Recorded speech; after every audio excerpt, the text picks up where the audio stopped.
Wo ist euer Glaube? Das fragte Jesus seine Jünger, als sie sich vor dem Sturm fürchteten. Dieser Frage ging ich bereits nach. Und sie fragten, wer ist dieser? Denn nachdem Jesus Wind und Wellen befehligt hatte, fürchteten sie ihn. Wer ist also dieser Jesus? Und es begab sich zu der Zeit, dass Jesus aus Nazareth in Galiläa kam und ließ sich taufen von Johannes im Jordan.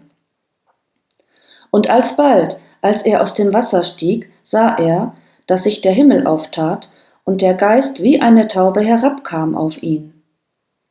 Und da geschah eine Stimme vom Himmel: Du bist mein lieber Sohn, an dir habe ich Wohlgefallen. Jesus ist Gottes Sohn und er ist auch der Menschensohn. Daniel 7. Daniels Vision von den 4 Tieren und dem Menschensohn.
Dieser Menschensohn, das ist Jesus, und er bezeichnet sich häufig auch selbst als Menschensohn.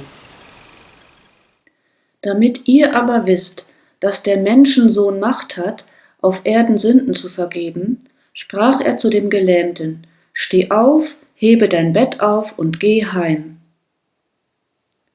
Der Menschensohn muss viel leiden und verworfen werden von den Ältesten und den Hohenpriestern und den Schriftgelehrten und getötet werden und nach 3 Tagen auferstehen. Denn der Menschensohn ist gekommen, zu suchen und selig zu machen, was verloren ist. Wahrlich, wahrlich, ich sage euch, ihr werdet den Himmel offen sehen und die Engel Gottes hinauf und herabfahren über den Menschensohn. Menschensohn. Diese Bezeichnung für Jesus finden wir 74 Mal in der Lutherbibel. Eine Stelle schauen wir uns genauer an.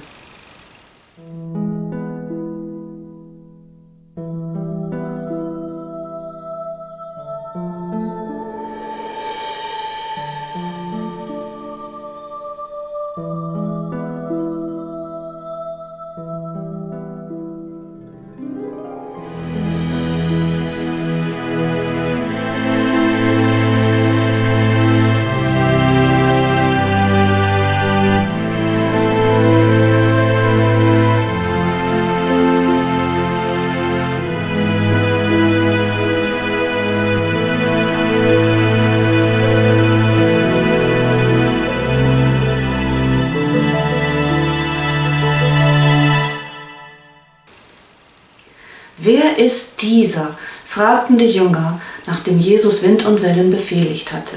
Inzwischen wissen sie es. Jesus ist Christus, der Retter. Und als solcher kam er in unsere Welt, um dich und mich zu retten. Mit einem einfachen Gebet kannst du dieses Rettungsangebot annehmen.